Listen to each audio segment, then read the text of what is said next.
sanggup, hanya Kau Tuhan tempat jawabanku.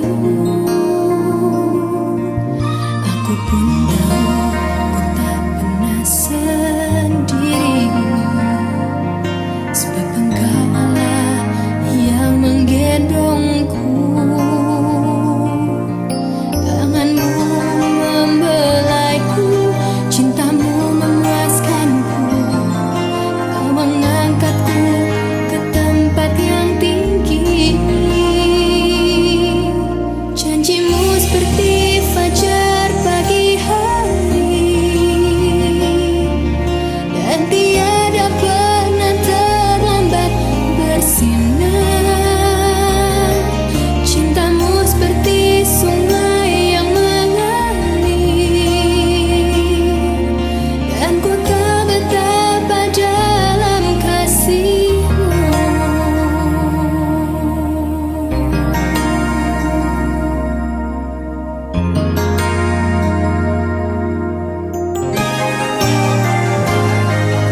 Ketika ku hadapi kehidupan ini, jalan mana yang harus ku pilih?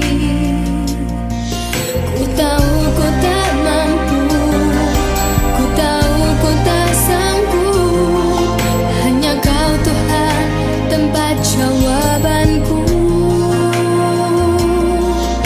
Ku pun tahu ku tak pernah sendiri, sebab Engkau Allah yang menggendongku. Tanganmu membelaiku, cintamu memuaskanku. Kau mengangkatku ke tempat yang tinggi. Janjimu seperti fajar pagi hari, dan tiada pernah terlambat bersinar. Cintamu seperti sungai yang mengalir, dan ku tahu betapa dalam kasih-Mu.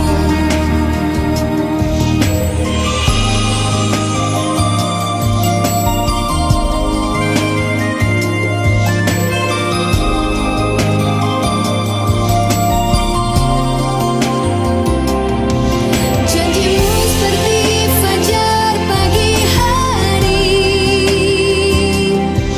dan tiada pernah terlambat bersinar.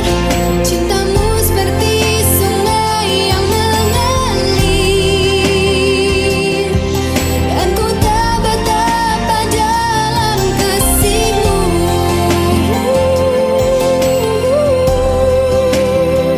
Dan tiada pernah terlambat bersinar. Cintamu seperti sungai yang mengalir, dan ku tahu betapa dalam kasih-Mu. Dan ku tahu betapa dalam kasih-Mu.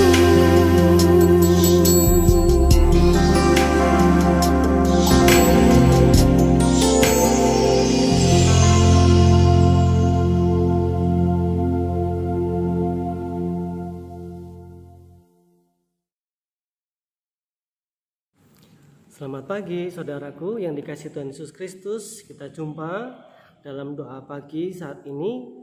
Sebelum kita membaca dan merenungkan firman Tuhan, marilah kita datang pada Tuhan dalam doa. Bapa yang penuh kasih, pada pagi hari ini kami datang kepadamu dengan kerendahan hati, memohon berkat-Mu, tuntunan Roh Kudus-Mu, supaya kami diberi hikmat untuk boleh mengerti akan kehendak-Mu. Bersabdalah Tuhan, kami rindu mendengarkan, juga memberlakukan firman-Mu dalam hidup kami hari lepas hari. Dalam nama Tuhan Yesus Kristus kami memohon. Amin. Saudaraku yang dikasihi Tuhan Yesus Kristus, saya akan mengajak kita semua memperhatikan firman Tuhan yang kita ambil dari surat 1 Petrus pasalnya yang ketiga ayat 8 sampai dengan 12.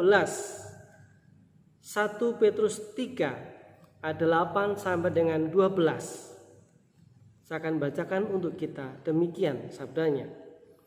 Dan akhirnya hendaklah kamu semua seia sekata, seperasaan, mengasihi saudara-saudara, penyayang dan rendah hati, dan janganlah membalas kejahatan dengan kejahatan atau caci maki dengan caci maki, tetapi sebaliknya hendaklah kamu memberkati, karena untuk itulah kamu dipanggil, yaitu untuk memperoleh berkat. Sebab siapa yang mau mencintai hidup dan mau melihat hari-hari baik, ia harus menjaga lidahnya terhadap yang jahat dan bibirnya terhadap ucapan-ucapan menipu. Ia harus menjauhi yang jahat dan melakukannya yang baik. Ia harus mencari perdamaian dan berusaha mendapatkannya, sebab mata Tuhan tertuju kepada orang-orang benar dan telinganya kepada permohonan mereka yang meminta tolong. Tetapi wajah Tuhan menentang orang-orang yang berbuat jahat. Demikian jauh pembacaan firman Tuhan. Berbahagia kita yang mendengar dan yang memberlakukan dalam hidup kita hari lepas hari. Saudaraku, mungkin di antara kita dulu ketika ada yang sekolah minggu atau anak-anak kita yang saat ini sekolah minggu mengenal ada satu lagu rohani di sekolah minggu yang berjudul Mata Tuhan Melihat. Saya akan ambil gitar sebentar. Nah, saya akan ajak kita untuk menyanyi. Yang hafal lagu ini boleh bersama-sama dengan saya menyanyikannya. Nah, lagunya kita akan lihat bersama-sama, kita nyanyikan demikian, saudaraku. Mata Tuhan melihat, itu ya. Mata Tuhan melihat apa yang kita perbuat, baik yang baik maupun yang jahat. Oleh sebab itulah janganlah berbuat jahat, Tuhan melihat. Nah, saudaraku, lagunya lebih kurangnya seperti itu. Mari kita bersama-sama perhatikan, kita simak dari lagu rohani anak sekolah minggu ini tersebut, saudaraku. Kita melihat intinya bahwa Tuhan hendak mengingatkan apapun yang kita lakukan, apapun yang kita perbuat, Tuhan itu melihat. Nah, saudaraku, kita mengerti bahwa Tuhan melihat apapun yang kita lakukan, karena memang mata Tuhan tertuju kepada apa yang kita lakukan, baik perbuatan itu yang baik maupun perbuatan yang jahat. Senada dengan lagu yang kita nyanyikan tadi bersama-sama, saudaraku, bacaan firman Tuhan yang kita perhatikan dari 1 Petrus 3 ayat 8 sampai dengan yang ke-12. Secara khusus kalau kita perhatikan dari ayat yang ke-12 juga mengingatkan kita jauh lebih dahulu, yang awalnya ditujukan kepada jemaat Tuhan mula-mula yang tersebar di berbagai tempat, baik yang berada di Pontus, di Galatia, Kapadokia, Asia Kecil, dan Bitinia, yang mengatakan demikian, sebab mata Tuhan tertuju kepada orang-orang benar dan telinganya kepada permohonan mereka yang meminta tolong. Tetapi wajah Tuhan menentang orang-orang yang berbuat jahat. Dari ayat 12 tersebut dengan tegas Tuhan menentang orang-orang yang berbuat jahat, karena perbuatan jahat tidak mendatangkan kebaikan dan damai untuk siapapun. baik yang diperlakukan jahat maupun yang berlaku jahat. Namun sebaliknya, saudaraku, marilah kita melakukan perbuatan baik yang dikehendaki oleh Tuhan, seperti pada ayat yang ke-8 dan yang ke-9. Di antaranya yang pertama, hendaklah kamu seia sekata, seperasaan. Mengapa, saudaraku? Karena hanya dengan seia sekata, seperasaan, kita dapat saling memahami satu dengan yang lainnya. Kita tidak perlu untuk saling menyalahkan, kita harus saling memahami perasaan orang lain. Tidak akan terjadi salah paham, tidak ada rasa curiga satu terhadap yang lain. Yang kedua, saudaraku, mengasihi saudara-saudara dengan penuh kasih sayang, sebagaimana Tuhan telah membuktikan kasih-Nya kepada kita sampai mati di Kalvari untuk menebus dosa-dosa kita. Yang ketiga, rendah hati, supaya hidup kita tidak sombong, merasa diri paling benar, merasa diri paling baik, merasa diri paling hebat. Kalaupun kita bisa melakukan, kalaupun kita mampu, itu bukan karena kita, tetapi kita ingat bahwa itu karena Tuhan yang memampukan kita. Karena di atas langit masih ada langit, dalam diri kita masih ada yang lebih hebat, lebih luar biasa, yaitu Tuhan. Yang keempat, saudaraku, janganlah membalas kejahatan dengan kejahatan, ataupun caci maki dengan caci maki. Tetapi sebaliknya, dengan kita tidak membalas kejahatan, namun kita dengan membalasnya berbuat baik, maka akan memutuskan mata rantai dendam dan akan menumbuhkan kesadaran akan kasih yang tulus dan murni, khususnya bagi siapapun yang membutuhkan cinta kasih Tuhan.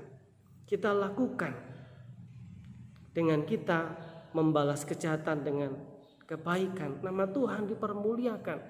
Yang kelima atau yang terakhir, saudaraku, hendaklah kamu memberkati, karena untuk itulah kamu dipanggil, yaitu untuk memperoleh berkat. Yang artinya, yang dimaksudkan, saudaraku, dengan memberkati adalah hidup yang dapat menjadi sarana berkat bagi sesama, yaitu melakukan hal-hal yang baik. Sebagai contoh, di antaranya, jika kita punya berkat makanan, baiklah kita juga berbagi kepada orang yang membutuhkannya. Jika kita dibenci, dimusuhi, baiklah kita mengasihi mereka dan mendoakan supaya Tuhan mengampuni mereka yang telah berbuat jahat kepada kita.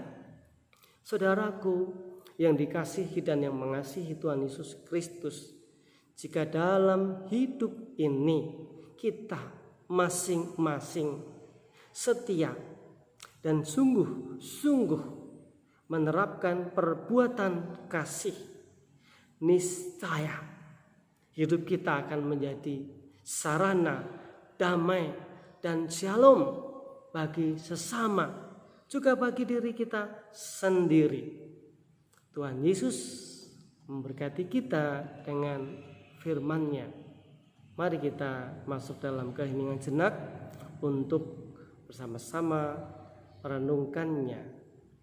Mari kita masuk dalam doa. Ya Tuhan, kami sadar bahwa perbuatan dendam tidak akan mendatangkan damai, tetapi perbuatan kasih yang sungguh-sungguh, yang lahir dari dasar hati kami, yang akan mendatangkan damai. Ajarkan kami Tuhan untuk menjadi sarana pembawa damai. Biarlah nama-Mu dipermuliakan melalui kehidupan kami. Dalam nama Tuhan Yesus Kristus kami memohon. Amin. Demikian Bapak Ibu Saudara, firman Tuhan yang sudah kita dengarkan bersama ini untuk kita semua. Selamat beraktivitas, Tuhan Yesus memberkati kita. Amin.